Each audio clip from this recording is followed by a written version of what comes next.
Hello guys, how are you? I hope you all are well. In the last lecture we have discussed about the what is enlightenment period. Enlightenment period was nothing that only denote the intellectual development, and this intellectual development has greater impact in their society of some scholars like Montesquieu, J.J. Rousseau gave some radical idea which they tried to change the discourse of the thought, and these were the initial philosophers who try to only give the ideas. They are compiling ideas. तो चलिए ठीक है, फिर ये तो शुरू के philosopher हुए मॉन्टेस्क्यू, जिन्होंने कंसंट्रेशन ऑफ पावर दिया। कंसंट्रेशन ऑफ पावर का मतलब ही यही होता है कि किसी एक के हाथ में पावर, जैसे अब यहाँ पे पुलिस की मैंने एक्सप्लेनेशन दिया था कि जैसे अगर पुलिस आपके घर में आके आपको धमकाती है, कुछ भी ऐसा उल्टा सीधा अनएथिकल करती है, तो आप किसको उसकी कंप्लेन करोगे? तो आप कभी कभी जब जाओगे जस्टिस लेने के लिए कोर्ट जाओगे, तो फिर कोर्ट भी क्या करेगा? फाइनली पुलिस को ही बोलेगा कि आप इस मैटर में इन्वेस्टिगेट करिए। तो मतलब क्या हुआ कि उसी को ही मिल गई जब ने जज भी करने की और उसी को एग्जीक्यूट करने की। तो पावर क्या हुआ? एक ही हाथ में कंसंट्रेट हो गया। तो इसकी बात करते हैं मॉन्टेस्क्यू। तो मतलब ये जो अर्लियर थिंकर्स थे, जॉन लॉक, ये सब सिर्फ एक आइडिया जनरेट करने की कोशिश कर रहे हैं कि लोग ऐसे सोचें, ऐसे फ़िलॉसफी वाली बातें कर रहे हैं, जिसका इम्प्लीमेंट करने की बात नहीं कर रहे हैं। बस एक बातें बताए जा रहे हैं कि ऐसे होना चाहिए, ऐसे होना चाहिए। और फिर धीरे धीरे लेटर फिलोसफर्स आते हैं, जैसे कार्ल मार्क्स ने और एलेक्सिस डी टॉकवेली। तो कि इसका नाम तो अब इंग्लिश है, तो थोड़ा सा डिफ़िकल्ट है। आप इसको ऐसे लर्न कर सकते हैं जैसे कि आपको एग्ज़ाम में अच्छे से स्पेलिंग लर्न रहे और लिख सके, रिमाइंड कर सके। तो जो ये लेटर फिलोसफर थे, मार्क्स और एलेक्सिस डी टॉकवेली, इन्होंने क्या किया? इन्होंने सोचा कि हम बेटर लॉज बनाने की ट्राई करते हैं सोसाइटी के लिए, जो कि सोसाइटी को अच्छा बनाए, सोसाइटी की आने वाली प्रॉब्लम्स को, जो सोसाइटी में इतना धीरे धीरे क्योस मच रहा है, उसको सॉल्व कर सके। तो इन्होंने क्या ट्राई किया? इन्होंने ग्रैंड थ्योरी बनाई। इन्होंने क्या बनाने के लिए सोचा कि जो रियल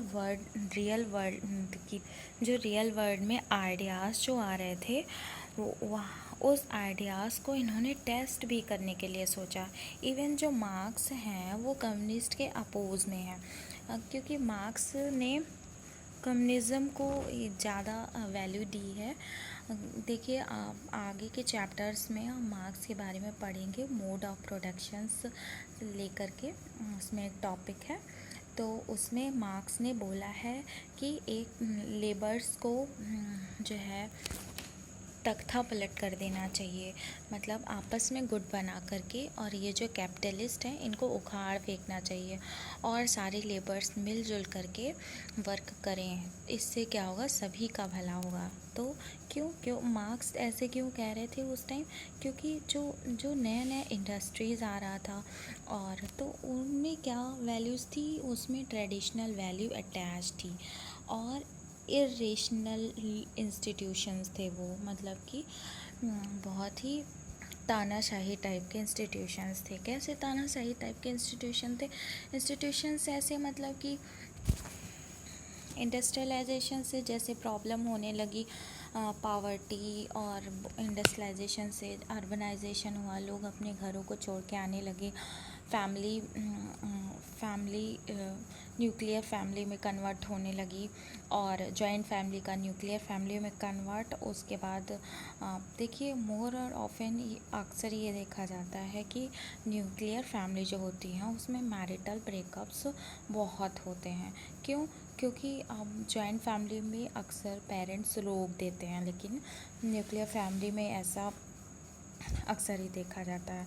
तो उस टाइम में भी बहुत ज़्यादा मैरिटल ब्रेकअप्स होते थे और बहुत लोगों की पुअर लिविंग कंडीशंस थी और स्लम्स में रहते थे और poor health condition, below wage minimum wage उनको मिलता था।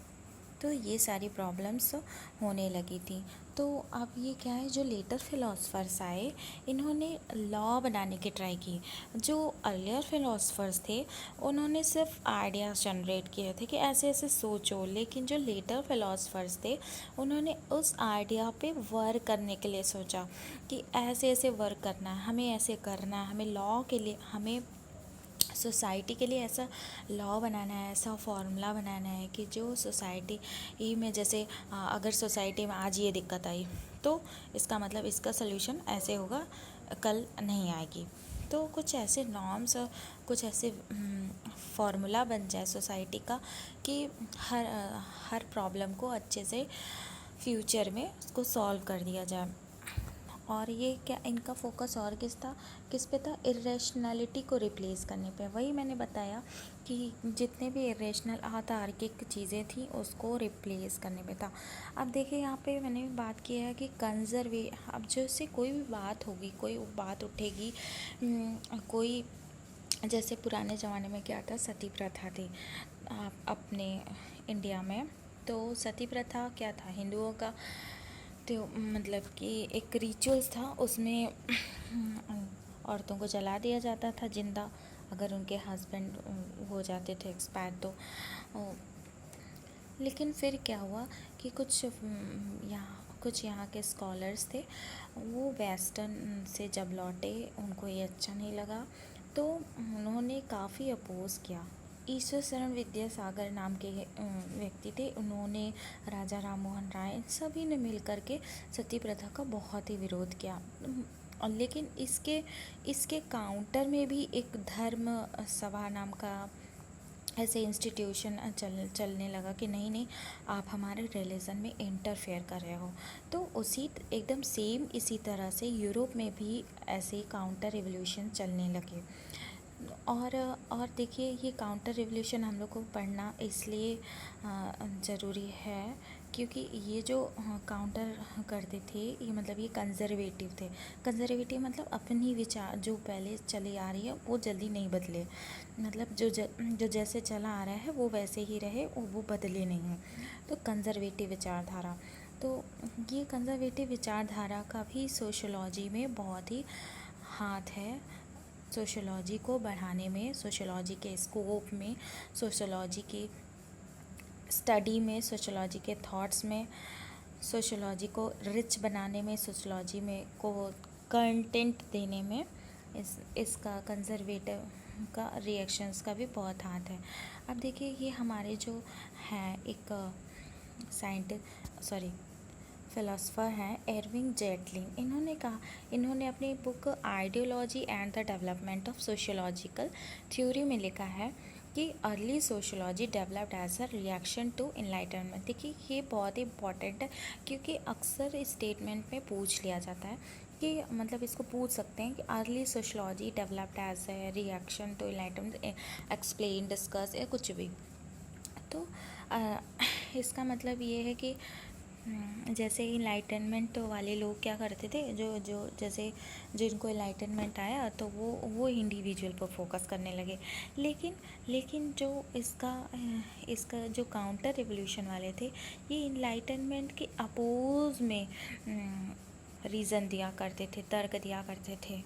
तो बोनाल्ड नाम के एक पंडित थे, वो क्या करते वो उन्होंने कहा कि middle age was better, middle age ही बेटर था। एटलीस्ट हमें अपने राजा, अपने चर्च, इन सब हमारे यहाँ कैसी पॉलिटिकल कंडीशन होगी, कैसी इकोनॉमिक कंडीशन होगी, हमें इतना तो पता होगा। अब नए नए इंस्टीट्यूशंस ले आ रहे हो, नए नई बातें हो रही हैं, तो कितना उथल पुथल सा मच जा रहा है। तो ये हम उथल पुथल नहीं चाहते, हमें चाहिए हारमोनी और पीस, जो कि हमें सिर्फ़ और सिर्फ मिडिल एज से मिलता है। इनका ये मानना था बोनाल्ट का। और बोनाल्ट उस हर चीज़ का अपोज करते थे, हर उस एवरीथिंग उस उन चीज़ों का करते थे जो कि ट्रेडिशनल इंस्टीट्यूशन, जैसे जो ट्रेडिशनल इंस्टीट्यूशन को नकारता था। जैसे पैट्रियार्की को किसी ने नकारा कि पैट्रियार्की अच्छी नहीं है, तो उसको जिसने नकारा उसको अपोज करते थे। और जैसे इनके लिए तो था कि Catholic church, monarchy, monogamous family ही सब कुछ है, और यही ट्रेडिशनल है, और यही एक ऑर्डर क्रिएट करा है सोसाइटी में, यही पीस ला रहा है। इन्होंने जो ये सारी जो बुराइयां थी सोसाइटी की, पैट्रियार्की पितृसत्तात्मक तो बिल्कुल भी नहीं होना चाहिए, क्योंकि अगर आप किसी एक को बढ़ा रहे हो और किसी एक को दबा रहे हो, तो दैट इज़ नॉट फेयर, है ना। अब जैसे ये क्या करते थे, कोई भी सोशल एविल है उसको पॉजिटिव वैल्यू से, मतलब जैसे होता है नहीं कि अगर किसी से कोई गलती हो गई है तो वो उसका बहाना मार दिया कि अरे हमने ऐसे कर दिया तो ऐसे हुआ, नहीं तो ऐसे होता। मतलब किसी से कोई गलती हुई है, उस गलती को मान नहीं रहा, उसके लिए कोई एक्सक्यूज़ दे रहा है, मतलब कुछ पॉजिटिव वैल्यूज़ इसमें अटैच कर रहा है, कुछ ऐसी बातें बता रहा है कि सामने वाले को लगे कि हाँ उसकी बात ही सही है। तो यहाँ पे बोनाल्ट ने भी यही करने की ट्राई किया कि कुछ हम जो ये सोशल लाइफ में अपहेवल्स मचा हुआ है उससे हम कुछ पॉजिटिव वैल्यूज़ अटैच कर दें। ओके, नेक्स्ट इन्होंने कहा, बोनाल्ट ने क्या कहा, बोनाल्ट ने कहा कि जो हमारे ट्रेडिशन है, हम जो इमेजिन करते हैं, कम से कम हम इमोशनल तो हैं, हम अपने रिलीजन से जुड़े तो हुए हैं, ये बहुत ही यूज़फुल है, हमें पीस तो देता है, हम अपने गॉड से जुड़ा हुआ महसूस तो करते हैं। ये ऐसी बातें कहते थे रोनाल्ड। और रोनाल्ड ही क्या, जितने भी कंजर्वेटिव थे वो सिर्फ ट्रेडिशनल ही रहना चाहते थे, मतलब कि पोप लोग की ही चले, चढ़ाओ पोप लोगों को, आफ्टर बर्थ आपकी लाइफ अच्छी होगी, मतलब एक बेमतलब का बेतुका सा बात। और जो तुक से बात करना है चाहते थे वो थे एनलाइटनमेंट वाले थिंकर्स। और जैसे जो काउंटर रिवोल्यूशनरीज थे वो हेट किससे करते थे, इंडस्ट्रियल रिवोल्यूशन से, फ्रेंच रिवोल्यूशन से ये हेट करते थे। क्यों? क्योंकि जैसे फ्रेंच रिवोल्यूशंस की बातें थी, जैसे फ्रेटर्निटी, इक्वालिटी, ये लिबर्टी, ये मतलब फ्रेंच रिवोल्यूशन में ये जो वैल्यूज़ आई, इन वैल्यूज़ को लेकर लोगों में बहुत ही ज़्यादा उथल पुथल मच गई थी। सभी लोग चाह रहे थे मुझे राइट दो, मुझे राइट दो, मुझे राइट दो। और समाज में एक अस्त व्यस्त की स्थिति पैदा हो गई। ऐसा नहीं है कि अस्त व्यस्त हो गए, सब एक दूसरे को मार काट रहे, ऐसा नहीं, बस लोगों में ऐसा क्वेश्चन आने लगा कि हमारा पॉलिटिकल राजा कैसे होंगे, या हमारे पर राज के कौन करेगा, या हमारे डेली लाइफ को कौन इफ़ेक्ट करेगा। तो इन सब चीज़ों में अब जैसे इंडस्ट्रियल रेवोल्यूशंस से भी ये हिट करते थे, क्योंकि जब इंडस्ट्रीज़ आई और मास प्रोडक्शन होने लगा। मास प्रोडक्शन का मतलब होता है बहुत ही ज़्यादा मात्रा में प्रोडक्शन होना। तो जब मास प्रोडक्शन होने लगा तो लोग एक्सप्लॉइट होने लगे। लोगों के अंदर जो फैक्ट्रीज में काम करते थे वो एलियनेट होने लगे। एलियनेट मतलब कि अब जैसे कोई भी वर्क कर रहा है, वर्कर किसी फैक्ट्री में सिर्फ एक पुर्जा बना रहा है किसी गाड़ी का, अब वो बनाया जा रहा है, उसी पुर्जा को बनाया जा रहा है। और बाद में जब मार्केट के बाहर जब वो वही गाड़ी खरीदता है तो वो उससे उस गाड़ी से रिलेट नहीं कर पाता है कि हाँ ये मैंने क्रिएट किया है या फिर मेरी इमेजिनेशन है, मतलब ऐसा कुछ। तो और इंडस्ट्रियल रिवोल्यूशन से अर्बनाइजेशन, स्लम, ये सब पॉवर्टी, ये सारी देखिए पिटी थेफ्ट ये और यहाँ तक कि बच्चों की एजुकेशन पे भी बहुत इफ़ेक्ट हुआ, क्योंकि वेजेस जो थी वो बहुत ही लो थी। तो क्या होता था, फैमिली को अपनी सब्सिस्टेंस मेंटेन करने के लिए लिवलीहुड मेंटेन करने के लिए क्या करना पड़ता था, बच्चों को भी काम पे लगाना पड़ता था। अब यही जो काउंटर रिवोल्यूशन है, जेटलिन ने क्या बोला, जेटलिन ने बताया कि हम इस तरह के 10 ऐसे कारण बता सकते हैं जिसकी वजह से सोशलॉजिकल थ्योरी को एक पुश मिला कि सोशलॉजिकल थ्योरी में क्या क्या कंटेंट होंगे, है ना। तो अब कंटेंट देने में सबसे बड़ा हाथ किसका हुआ, कंजर्वेटिव का हुआ। किससे ज़्यादा, इनलाइटनमेंट ने तो सोचा कैसे सोचना है, इंडिविजुअल पे फोकस करना है, साइंटिफिक तरह से चलना है, नेचुरल थ्योरीज बना के चलना है। लेकिन sociology as a body of knowledge तब बना तो उसमें क्या क्या थ्योरीज होंगी, ये कंजर्वेटिव रिएक्शंस ने सोशलॉजी को ऐसा बोलते नहीं मसाला टाइप का दिया कि हाँ हम इस पे थ्योरी बनाएंगे। तो कंजर्वेटिव्स ने कहा कि फोकस करिए सोसाइटी पे। क्योंकि सोसाइटी ही सब कुछ है, सोसाइटी से ही इंडिविजुअल है, सोसाइटी से इंडिविजुअल ड्रॉन हो रहा है। जैसे society being the most important unit of analysis, society produce individual through socialisation. ये बहुत इम्पॉर्टेंट बात है। कैसे कि जो सोसाइटी है हमारी, जो समाज है, समाज ही हमें बता रहा है, एक इंडिविजुअल को यही बता रहा है कि आपको कैसे हर स्टेज में रहना है, आपके क्या क्या रोल्स हैं, आपको कौन कौन से रोल्स कब कब करने हैं, ये सब सोशलाइजेशन के थ्रू मिलता है। सोसाइटी हमें वैल्यूज़ देती है कि ये वैल्यू सही है।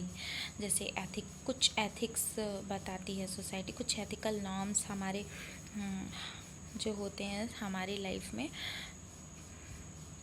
वो सोसाइटी के ही दिए होते हैं। जैसे एक छोटा बेबी है, मेल बेबी है, तो पहले जब वो छोटा था तो बेबी था, फिर उसके बाद जब बड़ा हुआ तो वो पेरेंट्स बना, तो उसके जो रिस्पॉन्सिबिलिटी है, उसके रोल किसने बताया कि आपको पेरेंट्स बन के रिस्पॉन्सिबल होना है, तो सोसाइटी ने ही बताया। तो कौन इम्पोर्टेंट हुआ, सोसाइटी, क्योंकि सोसाइटी ने ही हर स्टेज पे एक दिशा दिया है, एक डायरेक्शन दिया है कि आपको ऐसे चलना है, आपको ये सही रास्ता है, एक एथिकल नॉर्म्स प्रोवाइड किया है। हालांकि सोसाइटी के कुछ नॉर्म्स अच्छे नहीं हैं, लेकिन फिर भी सोसाइटी ने कुछ नॉर्म्स, ऐसे कुछ फ्रेमवर्क्स टाइप का क्रिएट किया है। अब इंडिविजुअल क्या करता है, इंडिविजुअल खाली उस रोल्स को फुलफिल करता है। उस जैसे रिलीजन है तो रिलीजन में प्रीस्ट लोग हैं, पोप हैं, कुछ अपना वर्क कर रहे हैं, तो सोसाइटी उनको बताई है ना कि अगर प्रीस्ट हो तो आप ऐसे भी आप करोगे। तो ये सारी नॉर्म्स सोसाइटी ने बताए हैं। अब इसमें ये कह रहा है कि सोसाइटी एक क्या है, पार्ट है। सोसाइटी के जो भी पार्ट्स हैं वो आपस में एक दूसरे से रिलेटेड। जैसे अब इंस्टीट्यूशन हुआ, कैसा रिलीजियस इंस्टीट्यूशन हुआ, या फिर पॉलिटिकल इंस्टीट्यूशन हुआ, या फिर इकोनॉमिक इंस्टीट्यूशन हुआ, तो ये सारे जो भी इंस्टीट्यूशंस हैं ये सब आपस में मिले जुले हुए हैं। अब ये सोचिए, पॉलिटिकल इंस्टीट्यूशंस में आ गए, हमारे ऊपर जो शासन कर रहे हैं, जो हमारा रूल चला रहे हैं। इकोनॉमिक इंस्टीट्यूशंस में ये देखिए, जहाँ पे प्रोडक्शन वगैरह होता है, यहाँ पे कैसा रिलेशन होगा वर्कर्स का उनके मालिक के साथ, क्या ये फंक्शनल है, क्या ये फंक्शनल नहीं है, जैसा मार्क्स ने कहा कि एक्सप्लॉयटेटिव है। ये सब किसने बताया? सोसाइटी ने बताया। सोसाइटी क्या है? आपस में इंटर रिलेटेड है। इसलिए आप सोसाइटी के किसी भी कंपोनेंट को चेंज अगर करोगे तो वो सोसाइटी की, वो इंडिविजुअल की नीड्स को नहीं फुलफ़िल करेगा। अब जैसे एक बच्चा है, नहीं, एक आदमी है, ठीक है। आदमी को क्या करना है? अपने बेबी को पढ़ाना है, ठीक है। लेकिन वो अब नहीं पढ़ा रहा। उसने कहा कि मैं नहीं पढ़ाऊँगा। क्यों नहीं पढ़ाऊँगा? क्योंकि उसकी सोसाइटी ने उसको बताया है नहीं कि तुम्हारे ये रूल्स हैं। मान लीजिए ऐसे हुआ तो, और तो क्या होगा कि तो नीड्स नहीं सेटिस्फाई होगी, जिससे क्या होगा? डिसऑर्डर होगा। मेरा कहने का मतलब ये है कि अगर आप इन इंस्टीट्यूशंस के किसी भी एक पार्ट में अगर फेरबदल करते हैं तो कम से कम आप कुछ लॉस तो निकालिए कि अगर इस फेरबदल करने के बाद कुछ प्रॉब्लम आए तो उसके बाद उसको सॉल्व कैसे किया जाए। खाली ऐसे ही आप चेंज करेंगे तो इससे क्या होगा? काफ़ी केओस मच जाएगा।